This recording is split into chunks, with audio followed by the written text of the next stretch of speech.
So as part of the American government course, we also are obligated to cover state government. So this particular section of notes is going to go through the Missouri state government. So we're going to talk a little bit about government history, the Missouri Constitution, and then go through the different branches of the Missouri government. I will go quickly through this. Feel free to pause and go back because much of what you will see through these notes will appear on your Missouri Constitution exam. And so I encourage you to have this bookmark so you can refer back to it. Also with that, there is going to be a lot of overlap in content with what we've seen in the federal government and the state of Missouri. So what we have is Missouri history and government. What you have pictured there on the first slide is actually the Missouri History Museum, which is located in St. Louis. So first, we're going to start with just a little bit of history. So Missouri became a state in 1821. So it was the 24th state admitted to the United States. So we're almost directly in the middle in terms of in the order in which states were added, with us having 50 states today. With Missouri, we have had 4 different state constitutions throughout our history. So we had the first one adopted in 1821 when we became a state, and then you see 3 dates listed down at the bottom.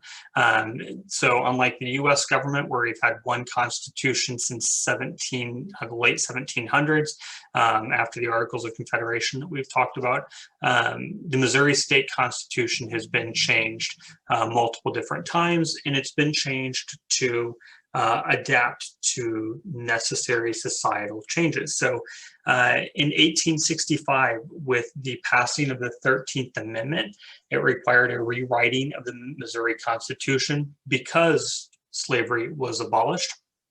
And then 1875, so just 10 years later, so we've got one constitution from 1821 to 1865. Then we have that constitution in place from 1865 to 1875. And we had to write the new one in 1875 because restrictions had been placed on former Confederates, so former members of the Confederacy, that needed to be lifted. And so again, as we got further away from the Civil War, those changes to the Constitution became necessary. That Constitution was in place until 1945, and a new one was written in 1945 simply because the old one had become outdated. And so the Constitution that we use today was written in 1945. And a note about the Constitution of the state of Missouri, it has to fall in line with the federal constitution. So we've talked about this idea in this class of federalism, where you have different levels of government, where you have a federal government and a state government. Well, the federal government is supreme. Remember that supremacy clause in the Constitution. And so the Missouri State Constitution has to fall in line with the federal constitution. On this slide, what we see is the different articles of the Constitution, the different parts, I guess, because we're including the preamble there. This first slide specifically, you will see again. So just kind of an FYI on it. So the Missouri State Constitution has a preamble, and it says that the people established the Constitution, and so that the power of the Missouri State government comes from the people.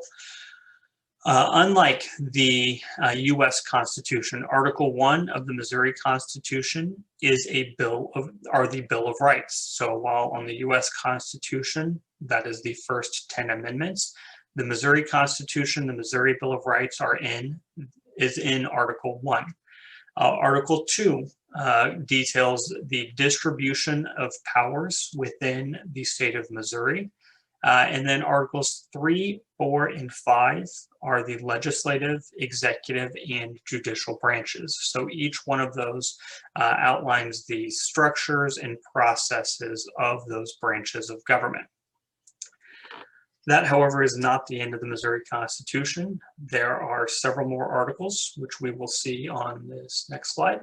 And so you can see them listed there. I'm not going to ask you to write them down because they're not going to see them again in terms of on an assessment, but you can be aware, just for your knowledge, The Missouri Constitution has 13 articles, and so you can see Articles 6 through 13 listed there. 6 details the local government, so that would be like city governments. 7, public officers. 8 deals with voting and elections. 9, education. 10, taxation. 11 is business and economy. 12 is how we amend the Missouri Constitution, and Article 13 details public employees.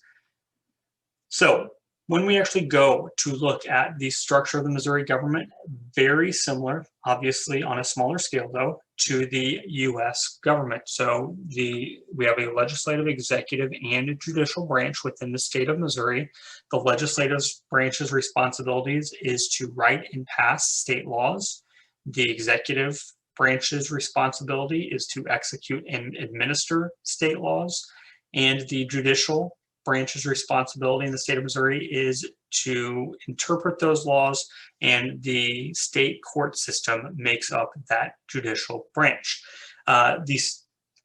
Separation, the explanation of how these powers are separated, as we've just learned, are laid out in Article 2 of the Missouri Constitution.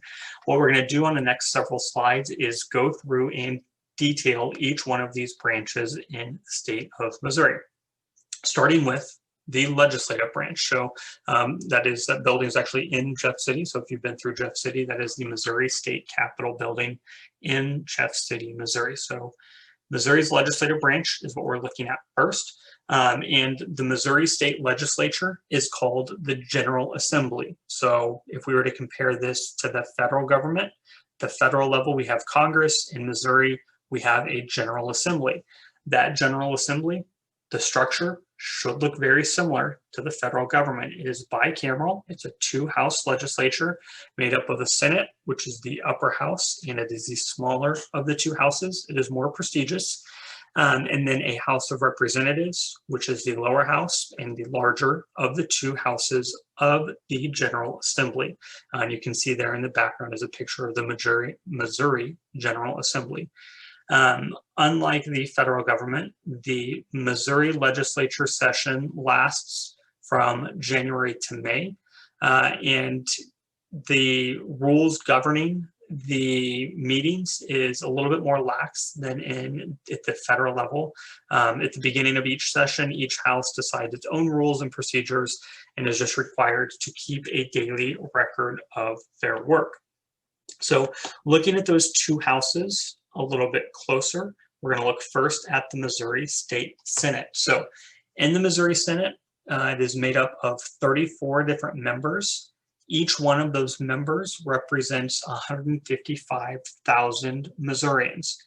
And this is going to be where it gets a little bit difficult. You're going to have to remember your details and just remember them specifically for your Missouri Constitution test. And then for any other assessment, whether it be the EOC or whatever, revert back your memory to the US government. So while the US government, federal government has a 100-member Senate, the Missouri Senate only has 34 members. Each one represents 155,000 people. Missouri state senators serve 4-year terms, and then you can see the qualifications to be a state senator laid out there. So you must be 30 years old, a qualified Missouri voter for 3 years, and a citizen of the Senate district that you want to represent for 1 year. A couple of jobs, or a job listed there from the Missouri State Senate is to approve the governor's appointments. And very much like when we talked about the US Senate, the Missouri Senate has a president, and that president is the lieutenant governor, which is kind of like the vice president of the state of Missouri. This person, the lieutenant governor, is typically not in the Missouri Senate, and so when they are gone, the president pro tempore is the main official within the Missouri Senate. Moving on then to the Missouri House of Representatives. It is made up of 163 members, so again, it is a larger political body, with each one of those members representing approximately 31,000 Missourians. Missouri representatives serve 2-year terms, and the qualifications to be a member of the Missouri House of Representatives is you must be 24 years old, You must be a qualified Missouri voter for 2 years, and you must be a citizen of the district that you represent for 1 year. Currently, the highest position in the Missouri House of Representatives is held by the Speaker of the House, who is currently Elijah Haahr, who is a Republican from the state of Missouri. And again, if we were to take that to the federal level, the current Speaker of the House in the U.S. Congress, in the U.S. House of Representatives, is Nancy Pelosi. Moving on then to the Missouri executive branch.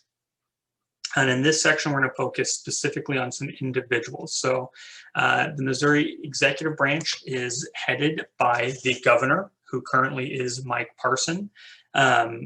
And he is equivalent to kind of like the president of the state of Missouri. So if you're comparing that federal and state government, that would be the comparison. So the governor is the highest official in this Missouri executive branch. They can serve 4-year terms with a 2-term maximum. Again, very similar to the president. The qualifications, though, are different from that of the president. Missouri senators must be 30 years old, U.S. citizen for 15 years, and a citizen of the state of Missouri for 10. Specifically, Mike Parson, who you see pictured there, was the Missouri lieutenant governor who took over for Eric Greitens, who kind of went down in scandal and resigned in 2018. And so he served out the rest of Greitens' term and then recently won re-election in 2020 to serve as Missouri's governor. And he is a Republican. We'll actually see his opponent in the 2020 Missouri governor's race here in a couple of slides. Some other positions within the executive branch are here. And so on the left side, we have Lieutenant Governor, who is currently Mike Kehoe.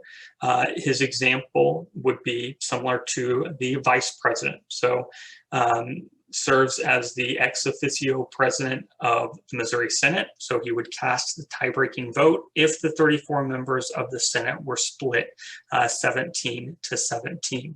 And then the other constitutional responsibility of the lieutenant governor is to take the governor's spot if the governor cannot serve. And again, he's pictured there at the bottom, and this is the equivalency to the vice presidency at the federal level. The Secretary of State is Jay Ashcroft on the right side there, and he serves as the state's chief election official. And so he is in charge of running elections in the state of Missouri. He is also in charge of the Great Seal of Missouri. So if you look at like your driver's license or any type of license that has the Missouri seal on it, you will see his signature in it, validating that document as official for the state of Missouri. Couple more positions. So we've got 3 more, so 2 more are on this slide, and then we've got 1 more on the next. Our Attorney General in the state of Missouri is Eric Schmidt, and he serves as basically the lawyer of the state. So he's the state's chief legal officer. Then on the right side, we have the state treasurer, who is responsible for managing state funds, and that currently is Scott Fitzpatrick. The last position that we're going to cover with the executive branch is the auditor, and it is currently Nicole Galloway. She actually opposed Mike Parson in the governor's race, but she did not defeat him, and so she remains in her position as state auditor, and her job is to review all financial practices of all state agencies and make sure that the state of Missouri uses citizens' tax dollars responsibly. The next slide, we're going to go over some offices within the state of Missouri. And again, these are things that you will specifically see on the Missouri State Constitution exam. And so we've got 5 of them listed there. And so the Office of Administration is responsible for preparing the state budget. And with the recent COVID-19 pandemic, that has put a strain on state government budgets. The Department of Revenue, if you have a job you are familiar with, because your paycheck not only gives taxes to the federal government, but also gives taxes to the state government, which go to the State Department of Revenue. The Department of Elementary and Secondary Education oversees the public school system. So the curriculum that I am teaching you right now is mandated by the Missouri Department of Elementary and Secondary Education, also known as DESE. And then the last two, I think, are fairly self-explanatory. The Department of Highway and Transportation are responsible for building and maintaining roads and bridges. And then the Department of Public Safety is responsible for law enforcement in the state of Missouri. And so that is the Missouri Executive Branch. Lastly, we're going to look at the judicial branch in the state of Missouri. And so it's going to have some similarities to the federal judicial branch, but we're going to go into a few other legal things that you might need to know, not only from the Missouri Constitution test, but also just for the EOC. So first, we're going to look at some legal terms that will be beneficial for you to know. So the first one up there is a misdemeanor, which is a lesser criminal act, often punishable by fines. The second term there is a felony, which is a serious crime that often involves violence or harm and is punishable by more than 1 year in prison. Down at the bottom of the slide, we have two different types of cases that can go through the court system. A civil case is a legal dispute between two or more parties. And so in a civil case, no one's going to jail. It's going to be something where there's a lawsuit or something like that. And then a criminal case is a case that consists of a crime. So it might be like, the state of Missouri versus Mr. Jennings or something like that would be indicative of a criminal case. So the court system, Missouri has a system of courts, and each court has specific responsibilities and restrictions. We're going to go through quickly each one of these. So the courts are made up of municipal courts, courts of appeals, and then the Supreme Court. Looking first at municipal courts, within municipal courts, you have probate, magistrate, and circuit courts. Probate courts deal with wills, estates, juveniles, and incompetent persons. So essentially people who are unable to account for themselves, I guess. Cases involving them go through probate courts. Magistrate courts are cases involving minor criminal or civil matters. Circuit courts are the biggest system in Missouri, and they involve major criminal and civil matters. And the judges on these courts are elected by the people and serve 6-year terms. So those of you who voted in this past election, you may have seen judges listed there. Those would be judges in the circuit courts of the state of Missouri. The next court is the Missouri State Courts of Appeals. And so these are courts reserved for cases that are appealed or opposed from a lower court. The judges on the appellate courts come from the governor. So the governor gets to appoint them. They serve 12-year terms. And when they are appointed, the voters actually get to determine whether they continue on the job or not in the next election. The final court that we're going to look at is the Missouri Supreme Court, and their job is to uphold the Missouri Constitution. And most of those cases are appealed from a lower court. The Missouri State Supreme Court has 7 justices who are appointed to 12-year terms. So the job description is similar, just some of the details within the court system are different between the Missouri State Supreme Court and the Supreme Court of the federal government.